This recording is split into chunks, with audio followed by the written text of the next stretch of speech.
Hello everyone. Happy Saturday. My name is Kuzzat Altai. Uh, I am a businessman and as well as human rights activist focusing on Uyghur issue. If you don't know Uyghur, we're going to talk about it. We have another um, victim, his family, Shaida. She's going to talk about her father. So just give me a second. I'm going to invite her so we can get started. I'm sending invite. Invite is sent. Please accept. So thank you so much for tuning in, guys. Really appreciate your time. We have Shaida here, and she is. Let me introduce her real quick, right? Shaida is Uyghur, ethnic Uyghur. And if you don't know Uyghur, Uyghur is, we call it East Turkestan, which is as known as Xinjiang Uyghur Autonomous Region, one of the biggest province in China since 1949. Before that, it was established East Turkestan Republic. So in 1949, Chinese Communist Party took over our land with Chinese Liberation Army. So Shaida was born in Kashgar city, one of the very prominent, very famous historical city in Central Asia. She grew up there, and she came to the United States in 2018 as refugee. It's very impressive, and it's almost unbelievable. In very less than 2 years, she is working as an IT professional in Boston. She's a very successful IT professional, and she is newly married. We wish that we could talk about, success stories, happiness. How can you be successful as a refugee and start working, as a professional? We wish we could talk about that. Unfortunately, Shaida's father disappeared, vanished in China, and as well as lots of relatives. So today we want to talk about her story and what's going on in the entire region. You know that United States, Canada, and the Netherlands already recognized genocide against Uyghurs in China right now. So we want to talk about what's going on, and we want to talk about what you can do to help. And before we started, the number one thing you can do to help is spread this video, send it to your friend, put it on your story, write your comments, and tag your friends. Shaida, could you introduce yourself to us real quick, please, and your family? Okay. Thank you for inviting me to this live chat, and also thanks everyone for spending your time to join our talk. And my name is Shaida. I was born and raised in East Turkestan and Kashgar city, as my family there as well. So I left my hometown after graduating high school, and then later I studied a while in Turkey, and then I came to United States, as he just mentioned. And so here I graduated, and now I'm currently working as a software engineer in the field, and having a quite successful working and personal life. But unfortunately, as he mentioned today earlier, we are going to talk about now about my missing family members who's currently suffering under Chinese regimes. So how old is, what's your father's name? How old is your father? Can you introduce your father to us? So this is my father. He's 46 years old, Uyghur businessman. Yeah, he's such a handsome man, and he's besides his personal success in the career, he was very caregiving and loving father, and he would be there for any supports that we need, and he just raised us with all his amazing personalities, and educated us to be a good person. And like I cannot forget every Sunday that we spend, because that's our family tradition, that he would put everything aside and spend 1 day a week with us, and to do a lot of fun things. I have a lot of good memories of him. But unfortunately, right now, all I have is his picture. and I don't have his number. I don't know where he is right now. I don't know what kind of situation he is right now, because on 2017 he was disappeared. Like before his disappearance, it took we had a very weird timeline which he was that we had to go through, which he was asking me to provide my school information, where I live, any types of government issued documents to prove that I'm at somewhere studying, and all those types of things that I need to go through from the Chinese embassies and the local government where I live, and which is very stressful and disturbing. I've had to do all of them just because I want my father to stay out of trouble, because he's an innocent person, and the only reason that he's going through those situations is because I am his daughter who's living in abroad, and police is asking him to prove information.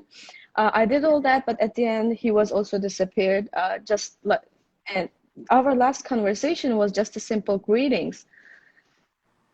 And I don't even know where he is right now. I have a few informations, like he's probably working as a forced labor, or he was still in the concentration camp. All these types of information I have got in the recent years from my close friends in inner China, or my other relatives. But unfortunately, there is no pictures, no voice records from him that he's saying I'm still alive, I'm still in this location, and things like that. I really wish that I could provide more information about him, but that's all I have. And after my father's disappearance, me and my sister had to go through a very hard time, because we are living abroad without our parents' moral and mental support, and also financial supports. And we had to go through all types of different trouble in the last 4 years. But unfortunately, we were able to go through all of that, and right now, and we have the strength to speak about our father and other relatives who's missing. You are a very brave daughter. Your father would feel proud of you, right? So, being a very successful professional in the United States, where you came just 2 years ago as a refugee, now not only helping your father, there are millions voiceless, right? Through your father's story, you're talking about what's going on in the entire region. So, for those people who don't know what's going on in that region, which I mentioned, that it's called East Turkestan, or Xinjiang Uyghur Autonomous Region, according to China. If you don't know what that means, Xinjiang, Xin in Chinese is new, Jiang means the border, right? So from the name itself, you would know that it's after China is taking over the land, trying to erase us. And unfortunately, again, it could be fortunate as well, they give the name Xinjiang. Okay, if that's a good name that you should know, understand that the land is occupied by the regime in 1949. So can you tell me, Shaida, I'm just curious, were your father politically active against China? Did he do anything wrong against China? Or China claims that Uyghurs were pretty much, unfortunately, useless, and they don't know how to make money, they don't have jobs, they don't have education. So therefore, we are re-educating them. Did your father need any re-education, job education, training, anything like that? Ironically, all of them is a lie, because my father was successful in whatever he was doing. He has done multiple business, cargo business, and he also built the factories in Kashgar. And he's very busy person, very active person. He speaks Mandarin and also other language that made him successful in whatever he's doing. And also, besides his business, he also loves to help others, like support others. After I started to speak up publicly, I have received some messages from people that are saying, "Oh, we know your father. Your father has helped me in such a way," and Yes. that just broke my heart. He's such an innocent person and loving and caring person, and also he doesn't need any types of education. He doesn't need any types of job replacement, which he has already. And all of them is a nonsense that China is trying to try to cover up whatever they did, because they know they will be punished in front of the international community. So China claims that they are re-educating Uyghurs. Initially in 2018, when we start speaking up, China said, you know, we don't have camps. There's no such a thing called camps, right? So then the Chinese official paperwork, documentation was leaked, and there were many videos from BBC that is revealing what's going on, as well as we had multiple people who were able to escape from those camps as survivors giving testimonies what's going on in that region. So then China changed the narrative, said, you know, this is not a concentration camp, we call it re-education camp, right? And recently in the Xinjiang newspaper, which is Chinese official newspaper in the region, they said 4.7 million people went through this re-education. So now, when we talk about re-education, my father is 70 years old, retired businessman, and he stayed 2 years in Chinese concentration camp. After 2 years of prison, he got certification for a tailor, my father, and said, you know, now you're graduated, right? So that's one thing. The second thing is we have many politicians, not politicians, I'm sorry. We have many scientists, businessmen, like job provider, like your father, who was hiring people, employing people, no matter they're Chinese or Han Chinese or Uyghur or Kazakh, they didn't care. You know, just equal opportunity for all people. Your father was a job creator. He didn't need job, he didn't need education, but you know, he disappeared. And China is attacking us in that way. Millions of people are in the concentration camp, and also millions of people are worked as a slave labor. And people, I think, in the mainstream media, they want to say forced labor. Forced labor is very polite vocabulary.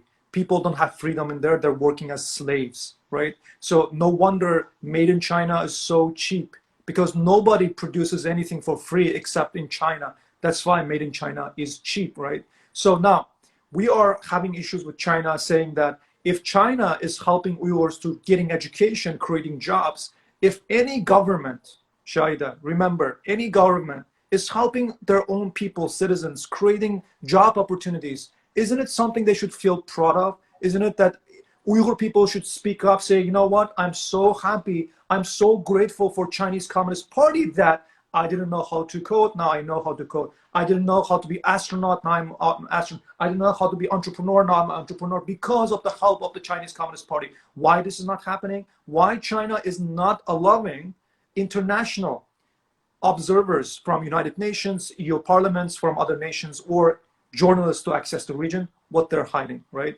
So millions of people are used as a slave laborers. And recently, there's a called Nankei report, just last week was released, leaked by Chinese official accidentally. So to erase the Uyghur population, to reduce our Uyghur density, in only one report, 600,000 Uyghurs were taken to China and sent to those factories as slave workers. And according to that document, people can't come out from those factories, as well as they have to stay there for 3 years. And we don't know if the women are getting raped. Recently, BBC has a report that, you know, Uyghur women were getting gang raped in those concentration camps, right? So it's very unfortunate that the world is not speaking up enough. So Shaida, I know that is not only your father. Could you talk about your family members, what's going on to your relatives? Can you share your story with us? Yeah, so all of these that I mentioned earlier, all of this experience is not my own personal, like, it's not only belongs to me. It's the common tragedy that all Uyghurs in exile that they are going through. I have family relatives who's living in Boston, and they're also very successful at doing in their business. But unfortunately, they a little bit inside. We cannot see the picture. Unfortunately, this is my uncle. His children and his wife is living in Boston right now. They're doing a very successful business, but unfortunately, their father has gone missing for 3 years. He was also a government official, and later he started his own business. But then, on 2018, he was also illegally arrested, and people are saying that he was sentenced to 20 years in prison, which doesn't make sense. And in last 3 years, none of his family members have heard about anything about where he's right now, or how is his current condition. And also, this is my grand uncle, Abdunayub. He's a 92 years old man. Such a sweet grandfather. He was a religious scholar, and he was living at home with his family's support, because he's 92 years old, and he of course needed support in his life. But unfortunately, he was gone missing, and right now we don't know whether he's living or where he is right now, what's his condition.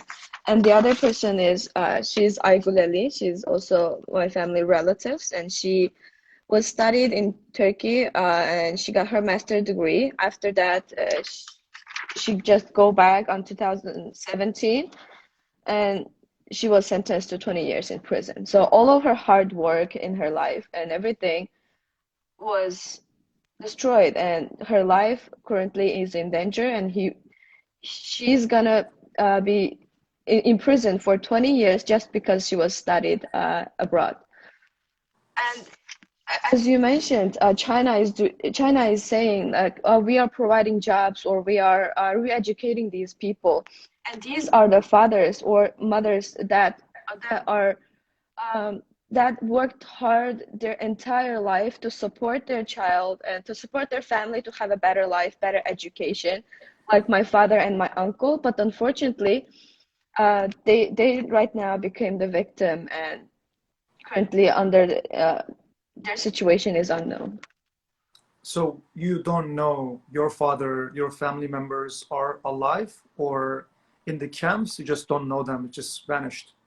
Yeah, because there is no voice message, there is no pictures, and some are saying they are in prison at somewhere, or some are saying they're in camps or labors, but we don't have any information. And the rest of the relatives already blocked us from any social media, and they are too afraid to talk about us. They are too afraid to even say greetings from phones. Yes. Because they're all monitored.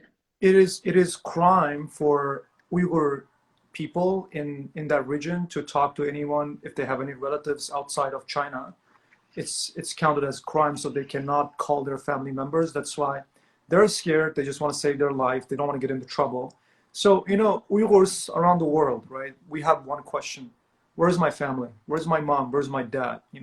So China is not able to answer this question, and so China is also hiding all the facts and blocking the region, not giving access to international journalists, as well as observers from United Nations and European parliaments, from other human rights organizations. Now, I see some comments from some Muslim people saying, what do you expect from so-called Islamic countries? So here's my expectation, right? I am, as a Muslim, that I am Muslim. There's nothing to hide here. My expectation is this: just don't sell us to China. That's it. That's my expectation from Muslim countries. Indonesia deported 4 Uyghurs recently to China, right? How do you call that countries? Arabic Emirates recently, they're deporting Uyghurs to China. Egypt, massive deportation to China. Saudi Arabia, massive deportation to China, right? Turkish government collaborating with China. So guess what? What do you expect from Muslim nations? Just don't sell us. It's okay. That's just that's the highest expectation we can have. However, from the free nations that will have rule of law, democracy, like United States, Canada, Australia, New Zealand, European countries, European Parliament, EU countries, as well as UK.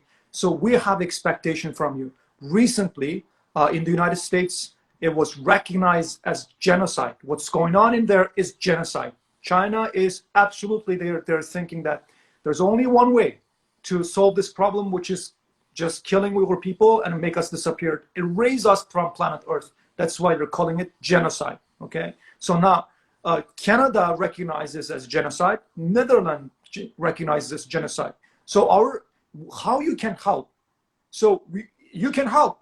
Your voice, your tweet, your Instagram messages, your hashtag, anything you do, it's extremely important to create awareness, okay? Number one thing you can do to help Uyghur people to save lives. We don't have any political agenda. We just want our fathers. We just want our mothers. We just want our sisters. We want to save their lives, nothing else. We want to save their life. How can you help us to save lives? By creating awareness in the Muslim, so-called Islamic countries. Pressure your government to not deport Uyghur people. That's the highest expectation, mashallah. After that, in the free democratic nations, we want you to push for agenda of recognizing the genocide worldwide. EU Parliament needs to recognize the genocide. UK has to recognize the genocide. So call your representative, call your, NGOs, right? Non-profit organizations, human rights organizations. They need to officially recognize genocide, number one. Number two, we have a bill in the United States. It's called Uyghur Forced Labor Prevention Act. First of all, forced labor is a very polite vocabulary or terminology. It is slave labors, okay? Uyghurs are working as slave. Anything you buy made in China is made with slave labor, okay? People are dying. You need to speak up against Apple, Nike. Nike is the number one supporter of slave labor, and they are working with Apple against this bill, okay? We have to speak up. We have to publicly shame them. We have to make this Uyghur Forced Labor Prevention Act to pass. Why? Because we cannot ask these big corporates, because they're making money. We cannot ask them, say, please, people are dying. Why don't you, clean up your supply chains? They're not going to do that. We have to do it through laws, legislation. So congressional advocacy is number one tool in the United States. We want you to support that bill. We want you to call your representative. We want you to send them email. We want you to tweet about it. So that bill has to pass. So now, the reason is it's very important. The Chinese regime in past 70 years has killed millions of people, not only Uyghurs. In a cultural revolution, China killed 10 million. Google it, man. 10 million Chinese citizens, Han Chinese.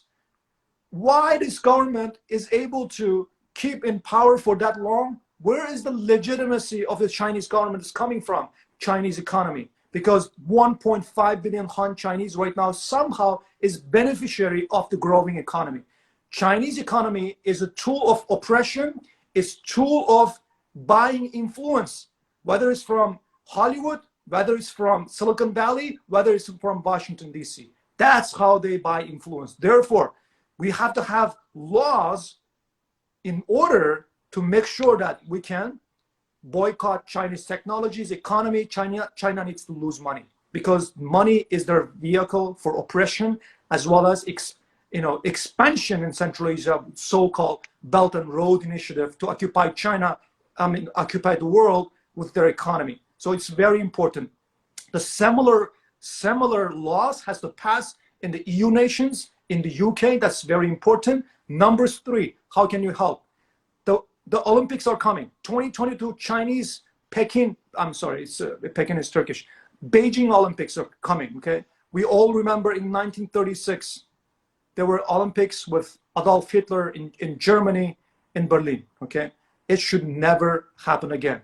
Sending our sports professional to China is acknowledging it's okay what's going on in East Turkestan or Uyghur region. It's okay if they're committing genocide. This is an acknowledgement. So starting from now, whatever the country you live in, you need to speak up to your athletes, your sports people, your sports stars, or your whatever that specific Ministry of Sport, whatever. I don't know all other countries, what is the mechanism, but you need to speak up to boycott Chinese Olympics, because it is recognition. It is telling China it's okay, keep killing.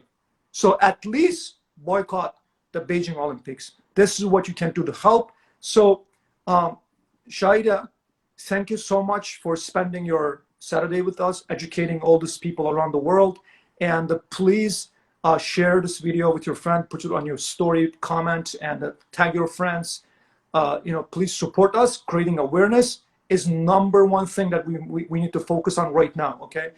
Can I have one final word from you? What do you want to tell our audience before we hang up right now? Thank you for listening and staying till the end.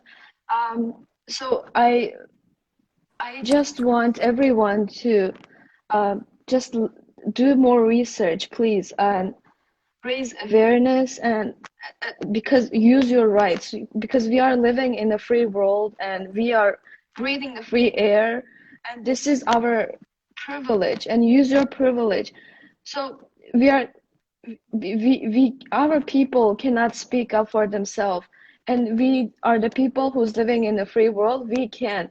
So please just don't waste your rights right now, and don't waste just help Uyghurs and take urgent action, as our brothers has mentioned. Write to your governments, ask them to support Uyghur human rights, and just stop China from committing more crimes and killing more people. And they are our brothers, and they are not just numbers like 4 million, 5 million. They are people. They have their own life. So we need to save them before it's too late. And also spread love your family, love, because you can do it right now. You cannot do it after you lose them, just like us. So please just cherish your freedom, your rights. So thank you so much, Shaida. What you said is very important. People take their freedom for granted. They can wake up anytime. They can go to work if they want. They can do many things. And your freedom is a dream. Many people, millions of people are dying, suffering, getting tortured, getting gang raped. Unfortunately, look at those BBC reports. So how can you help those people? How can you save life? Basically create awareness. That's it. Nothing else. We have one agenda. We just want to save lives. And now she mentioned very important point. Like, my father, just a couple of years ago, before he went inside the concentration camp, he used to complain every single time, why your hair is so long, why you do that, why you do this. It's like an old man complaining all the time. I was like, Dad, why you do that, man? Come on. So I used to not call my father, right? Then once he was gone, I was wishing that he could call me, curse me, just whatever, or even come and beat me up here in the United States. So know the value of your family, right? How much I want to see that Dad is calling from my iPhone, how much that I would pay for that. I would pay everything that I have just for to receive a phone call from my father. Guys, we're talking about two different things here. One, right, love your family, right? Once you are there, enjoy with your family, spend your time with your parents. See, Shaida can't, I can. So know their value. Number two, understand the freedom you have didn't come for free. At the same time, you can use your freedom to save lives, which means create awareness around the world. Genocide recognition, Uyghur Forced Labor Prevention Laws Act in the United States, in the Canada, in EU countries, in UK, in Australia, and New Zealand, right? Advocate for that. Speak up, right? And number three, boycotting Chinese Olympics, because if you go to Olympics, if you support Olympics, you're supporting the genocide. You're acknowledging it's okay to killing innocent people. I just want to mention one thing. Many people might think that this is about Muslims. It is not. It is about, because we're Uyghur, there are Christian Uyghurs in the concentration camp. There are atheist Uyghurs. Of course, there's Muslim Uyghurs as well. And also there are some other Turkic people like Kazakh, Kyrgyz as well. This is not about religion. This is not about race. This is about humanity. I promise you, if this was happening to Chinese people, I would still speak up, because I know I grew up in Beijing. I know those people. I would still speak up. This should not happen to any human being. Please support us by creating awareness and spread the word. Please, share these videos. Thank you so much for your time. I really appreciate it, guys. Shaida, I'm pretty sure your father is proud of you, and I am proud of you. Uyghur people are proud of you. Please keep up your great work. And I'm going to tag your name. Please follow Shaida on Instagram, because she's going to use her Instagram to advocate for her father and her relatives, and your support of following her is very important. Thank you so much, guys. You have a wonderful day. Thank you. Take care.